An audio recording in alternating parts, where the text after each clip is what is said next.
Welcome to the Dr. Leadership Show, where we take a look at how you approach your work and personal life and how we can make the most out of both of them. A weekly get-together where we get real about self-improvement and development as we all make this not-so-easy journey through life. Our discussions will cover ideas and concepts from how to grow your career to how to lead your family towards prosperity and happiness.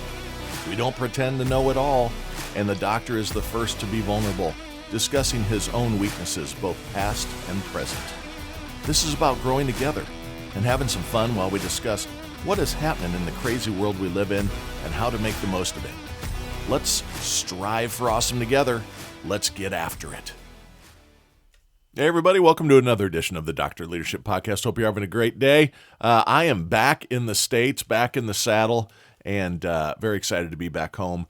I think I spoke about it a couple episodes ago, but was on the world tour, attending a great big show over in Dusseldorf, Germany. Shout out to all the friends and family from Europe and Asia and South America and all the friends I got to see. And then followed it up with a great conference actually in the hometown of Des Moines, Iowa. At least got to sleep in my own bed, but covered about 20,000 miles in the last couple weeks since I recorded the last one. So welcome everybody. Hope you're having a wonderful day. It is graduation season. So big new starts for a lot of people going on right now. Kids about ready to leave the nest. And we've got a graduation party this afternoon. So we're excited about that. Hope you've been enjoying the journey we took on for the last month around financial freedom and financial success and being a leader inside your own household, controlling your own destiny on reaching that wonderful time in life, not trying to wish time away, but of retirement or financial freedom, where you no longer have to worry about how you're going to pay for bills and enjoy your life and go on vacations, etc.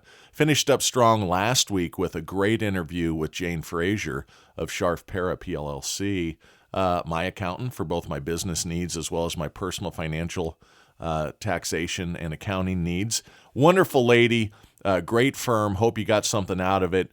We also talked a number of things around the downfall of instant gratification. So hopefully you got something out of that. Those last several episodes, as I said, we focused on financial success for your family, from investment focus based on delaying that gratification we just talked about to good tax strategies with Jane, if you're starting a side hustle, etc. Our finances and our financial independence are completely dependent on us as individuals. It takes personal change and focus to long-term goals to achieve those financial goals and the ultimate independence. So today I want to take it, and we've come to a Y in the road, and I want to go down another path here. So today I want to take the focus of change and transformation back to the corporate side, back to the business side of the world. And let's face it, folks, the economy is in a very tough spot. Now, the media can spin up stories around a few labor statistics and try to sell it as working, but ask any average American and they be struggling. And it's very, very unfortunate. I don't know how some of these families do it with, 3-4 kids, both parents having to work, et cetera, especially after the last couple of years. Inflation is real. Dropping incomes are real. And the media points out that the stock markets and things are great. Unfortunately, 90% of Americans are barely in the markets, if at all, because they're trying to figure out how to put food on the table and make the mortgage payment. When basic necessities cost you $11,000 more this year than just 18 to 24 months ago, trust me, there's no money going into savings. Here's a little tidbit for you, just the opposite. $1.7 trillion in credit card debt, and the U.S. government is not offering to eliminate that debt like they've been doing to these idiots on the education debt, these college loans, etc. So I state all of this to bring up the point that to drive growth and transformation in our business world, we need to engage those of the employees, those of us that are truly running the company. I point out that the government says things are going great. Well, ask the people in the middle of it. No, that's what I'm trying to say here. is if you're ready to drive transformation in your business, if you're in the C-suite or a senior leader or an executive inside of an organization, and you're trying to capture transformation and drive change, lean on those that are truly running the company. Not just think the C-suite is going to get this right. Because I've been doing this for 35 years, and the C-suite is wrong more often than right. And the reason they're wrong is they don't rely on the knowledge base. As change is needed, oftentimes companies start with an approach of cost cutting versus looking for what is working well. And God forbid, find what's working well and invest in enhancing it. I see it in my company right now. I love my company, love the people, everything. It's not a derogatory statement. I'm just pointing out it's everywhere. I control a lot of things. There's some things I don't control inside my organization, and it can be frustrating. I see it myself right now.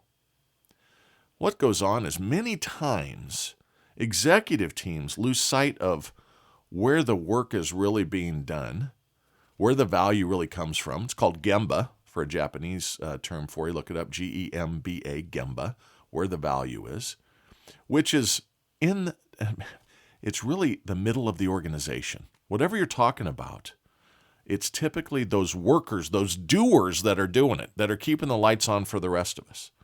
In fact, what stirred this up in my mind this week on what direction to kind of take it, I'm sitting there, I'm on flights back, I've got, 14 hours of airport time here, 5-6 days ago. Actually, what's today? Saturday, I'm recording this. So a week ago today, I was at 40,000 feet coming up over the top of the globe from the UK back home out of Dusseldorf back to the middle of America. And I saw this great article in Harvard Business Review, and it's by Michael Mankins and Patrick, I think it's Leader, maybe it's Litre, I don't know, Litre. Sorry, Pat, don't know you personally. But the article resonated with me. It's called Middle Managers Should Drive Your Business Transformation. And I agree completely. And it doesn't have to be middle managers. Employees in the middle of all of it is what I really took from it. So let me ask a question. Have you ever seen a company or person who is constantly in upheaval? I mean, they're just constantly, got to do this, got to do that. We need to change this. We need to change that. Every year, a knee-jerk reaction to how we're going to go to market based on a fear versus having vision. Have you ever sat back and wondered why the same people keep getting control of those said changes who have struck out year after year on the last changes they made? You sit and you look, my industry is a mature market, a lot of it. We're trying to transform into some other things. Some things are going to work, some things aren't. A lot's not in certain areas. And then there's areas that are rock solid, driving growth. And man, let's try to mess with that. Why are we constantly going too high in the org, or worse yet, using the people that maybe aren't as high up, maybe they're not quite middle managers, but they're upper managers, who have no experience inside you or our company to drive the changes. They're just outside giving opinions without education on what operationally the company actually does. Think about consultants for a minute. Let's spend millions of dollars as an organization on people who have basically zero, I put next to zero on my notes, experience or knowledge about your org, and empower them to tell us what to do. Surefire failure. Surefire failure. How about the C-suite that approaches driving growth by cutting everything? You ever run into one of them? Hey, let's get a consultant group, and then let's just start cutting the crap out of everything. That'll drive growth, right? I didn't learn a lot in math class growing up, but I did figure out early you can't grow any number by dividing it, or by cutting it, or by subtracting from it. Now, what happens is these organizations get themselves in a little pickle. They look down and they go, we got to put more money to the bottom line. So let's just start cutting the crap out of people. That's what it'll do. We'll save it. What they don't understand is that they're impacting the number at the top that makes the number they're trying to cut irrelevant any longer. The math's not going to work the same. How about as senior leaders or in the C-suite, we look for what's going well and ask why? Well, why is it working over there and not over here? Might be the people, might be the approach. It might be that areas that you've left alone continue to develop and mature like a fine wine. The cork doesn't pop and taste great day one, but a couple years down the road, maybe that's a fine juice you got sitting on the table in front of you. So let's look at what's doing well. How about investing in the best parts of your business and even your personal life? This holds true too. And ride the wave of those successes. I'm not saying change doesn't need to happen. I'm not saying that cuts don't need to be made. What I'm talking to here are the people that are one-dimensional and myopic. Let's cut the shit to ourselves. Let's cut the shit out of ourselves to prosperity. It's not going to happen. No, instead, you see it time after time, that approach of cutting and our constant change. And then the bewilderment by the senior leaders on why the change didn't work before the current quarter or fiscal year ends, right? It's like, well, we changed last week. Why aren't the results coming in? We changed last quarter. Why aren't the positives happening? Same thing in your personal life. You start on a diet. You go in day 2. I've had 3 salads, man. Why is 10 pounds not come off? I'll tell you what, Jimmy. It's because you shoved a ho-ho in your mouth last night. You kept doing the things that are truly driving the poor performance, and you haven't made true change, and you haven't let the changes spur roots and start to develop and grow.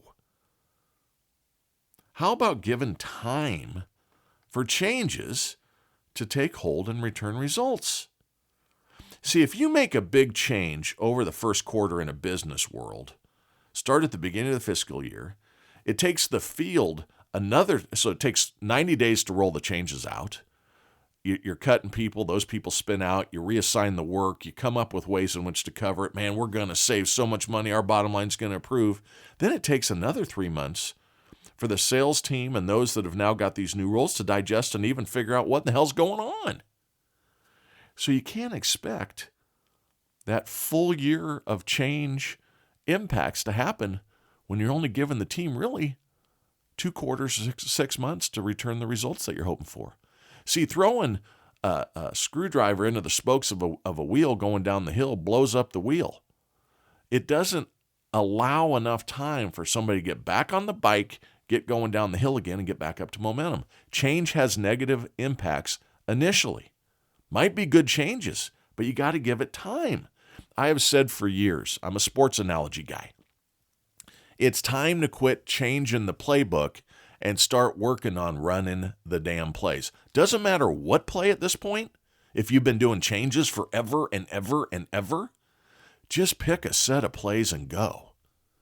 You know, the reason the Green Bay Packers were so dominating in the late 60s and early 70s is not because they were real sexy of an offense. They had 3 plays: sweep right, sweep left, dive play up the middle.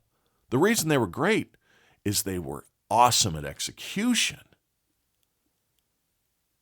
Everybody knew what was coming. They were just better at doing it than everybody else. And that was because Lombardi, the coach, drilled it and believed in it and stayed with it. They lose a game, they didn't go in and say, we're blowing up the offense, man, this isn't working anymore. Well, the Lombardi trophy is named after you, Captain. He was smart enough to figure out you got to give it some time. You got to stay focused to the changes you've made.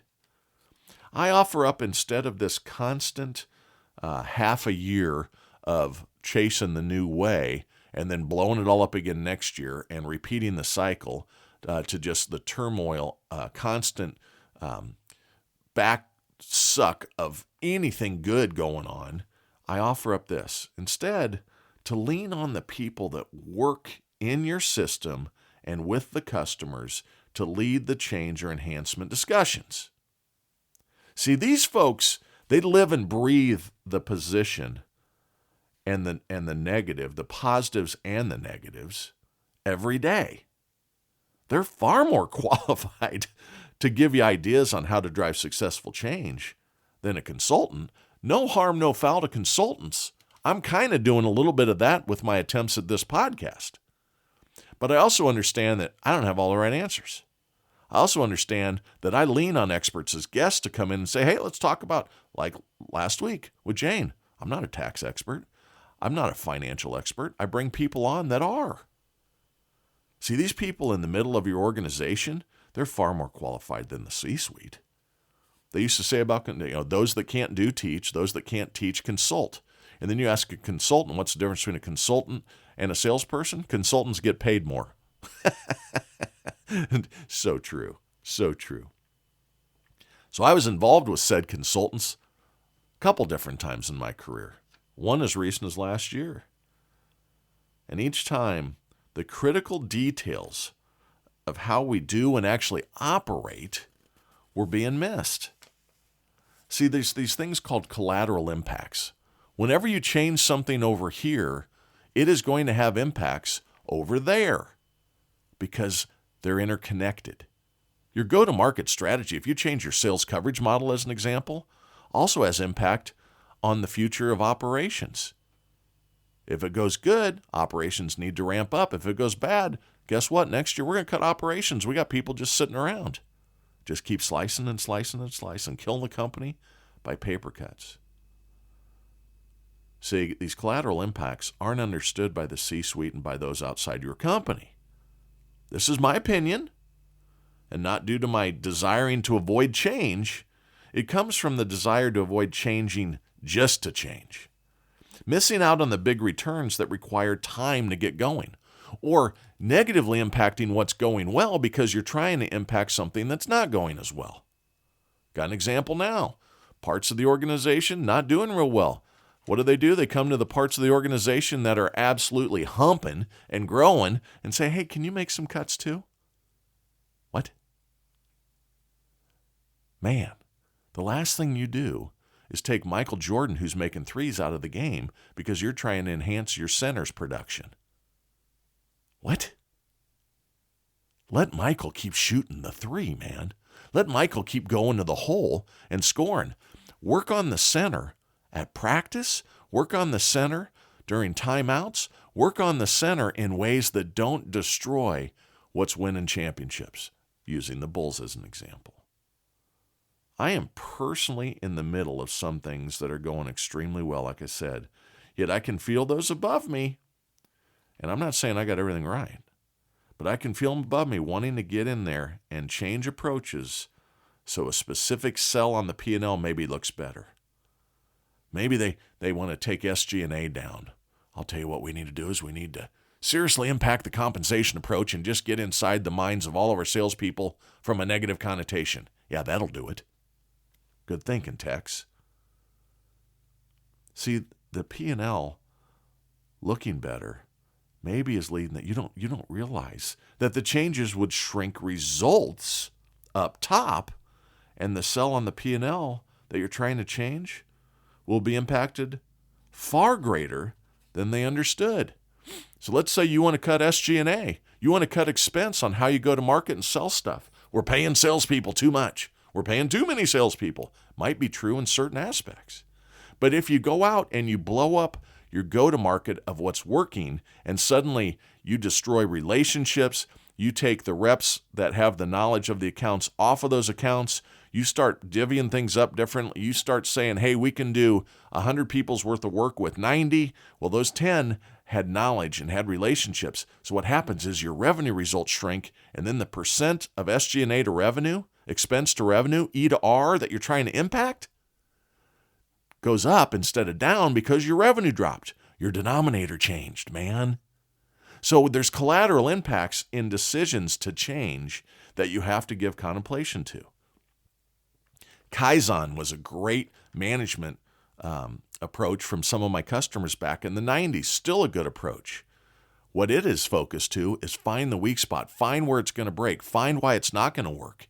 So don't just change to change and accept it because the chairman said it's good or the executive vice president says it's going to be good. Challenge them. And if you're the chairman or the EVP, you need to cherish the challenge from the people that are doing the work. You're going to shrink results, man. I promise you. What the senior leadership team needs to do is a couple of simple things. Inspire, enable, and empower. Then get the hell out of the way. Get barriers out of the way. Get roadblocks out of the way. Operational excellence comes from getting things out of the way. Let the players play. Sure, we need to be agile. We need to adjust. But we don't perform well with uncertainty and negative mindsets, especially when they're rampant due to constant upheaval. So I talk a lot about personal changes and things. I'm not telling you to change everything all at once. I'm not telling you to change just to change. Use the diet example again. Change the salads. Did you get the dressing on the side so you don't put 1,000 calories worth of ranch on top of it? You got to understand that a change doesn't make it happen. A well thought out change makes it happen. Maybe you really like proteins. More proteins help you lose weight in that example. Put more proteins in your diet. Set down the spoon for the ice cream afterwards. Maybe they're bad examples, but I'm giving you just real broad scopes here so you can understand what I'm trying to say. I will tell you the salespeople, when they have uncertainty or negative mindsets, you're going to take your results down faster than anything else. So you better make sure that the change is understood and that people believe the changes are going to be good. Right now, in the economy, you see lots of things going on, and people don't like it in a lot of different places. I interact with thousands of organizations, very large organizations, and they're all facing the same dilemma. You got people just throwing darts at changes, hoping something sticks. It's just bad to be constantly changing. The kitchen of I'll give you another example. This one's easy. If you're a foodie, if you go to a fine restaurant, man, and you love the food, the kitchen of that fine restaurant, they don't go looking to add new cooks. What the leadership of that restaurant needs to do is they look to say, how can we get more tables in here to serve more people, to get the word out, and to bring more revenues in? They don't need a new chef. They need more of what's good. They need space. They need to open for lunch. They need to open a second location. They don't need another cook back there going, well, that's not how I do it. Well, they're lined up outside and the reservation plate is full until August. Maybe that's not something to focus on. See, a key component to be an awesome leader is to know when to get the hell out of the way. And we're facing that right now. A lot of companies, my company included, the leaders are way too involved in stuff that are detrimental to the performance of the organization. I'm very lucky. My company, I love it. It's great. Not speaking badly of it. I'm just saying it's everywhere. I see it too. I'm guilty of these things. Listen to the middle of your organization, and you're going to be in great shape. Listen to the feedback. When they raise their hand and they say, we got a problem, don't poo-poo it. Listen. Well, what do you mean you got a problem? Maybe inside your organization you got two different groups that have conflicting goals and compensation programs. That's going to be a challenge. Every time one wins, the other loses. You got something like that sitting out there? Maybe you got portfolio that bumps up to each other too close. Maybe you got the wrong portfolio. Maybe you got too much portfolio. There's all sorts of things that you can focus to. Just comprehend that if I make a change here, what happens over there? If I make a change there, what happens over here? You have to follow the dots, right? A title doesn't mean you know when we're talking about this, right? The middle people are living the current situation. I've worked a long time to get a nice title, but it certainly doesn't mean I have all the information. That title's been bestowed on me since I'm supposed to know how to listen and connect the said dots I touched on a minute ago. If you decide to make a change, make sure you understand how long it will take to grab a hold. Set the execution up, because execution eats strategy for lunch, especially if you're always moving the strategy. Nobody gets good at execution. You got to allow time for return to happen. Good things come to those who wait. There's 1,000 analogies out there. Now, I'm not saying you tried something 5 years ago and it's not garnering results and you need to continue to adjust. What I'm saying is fiscal year just started, blow it up. How come things aren't going well? Let's blow it up again next year. How come things aren't going well? Let's blow it up again. Man, quit drawing plays in the dirt. Let's go out and run the plays for a while. Results come through execution and time. If you decide to make a change, just make sure you understand it's going to take a while. Empower the people that are doing the work to give you guidance in what needs to happen. They know because they deal with it every day. You're being told as a leader by the people that maybe aren't doing their job quite right that things are going great. The troops don't think things are going great. Listen to the troops. Why aren't they going great? What are the headaches? What are the headwinds that you're facing? Open your ears and shut your mouth. Open your eyes and shut your mouth. As a leader every once in a while, it's going to make a big, big difference. Same thing as an individual contributor. Listen to your customers. Don't come in with something already in your mind that's right for them. It may not be. It might be. But until you listen and ask questions and get the feedback from those that matter the most, the decision maker, you better listen more than you speak. So empower those people doing the work. Get the guidance from them. Then here's the next one. If you're running a sales organization, you got a new strategy and you want to grow, then you better have a compensation plan in place to inspire and drive the results. Finally, if a leader has changed things 6-7 times in the last 7-8 years and results can continue to slip and not show up, I would suggest maybe the change that needs to be made are the leaders, not the strategy. They're 0 for 8, man. They're 0 for 6 in the last 8 years, man. Maybe they don't have it figured out. Maybe they're knee-jerking and focusing on a sell on the P&L to just take expense out instead of going, well, why would we do that? That's actually garnering positive GP or positive contributional margin or positive outcomes. Don't just lump everything together. Everybody has to participate in the cuts, even the one that's bringing millions to the bottom line. Why? Get that leader out of the way. Finally, remember, growth never comes from cuts, but from execution, inspiration, and perspiration. As a leader, get out of the way. Make changes where necessary, but do it through an educated process of bringing those that are the lifeblood of your organization. Get them to buy in. The other thing that's going to happen is if you bring the middle in, they're going to be evangelists for the change on the streets and in the coffee, the coffee rooms and in the kitchenette areas of your company. Instead of demanding and dictating from on high, empower from the middle and bring it up. Empower from the middle and drive the changes that are necessary, because then they'll be inspired and they'll put the perspiration in for you because they believe in what you're doing. And then see what happens. You get out of the way and let those teams be awesome. Talk next week.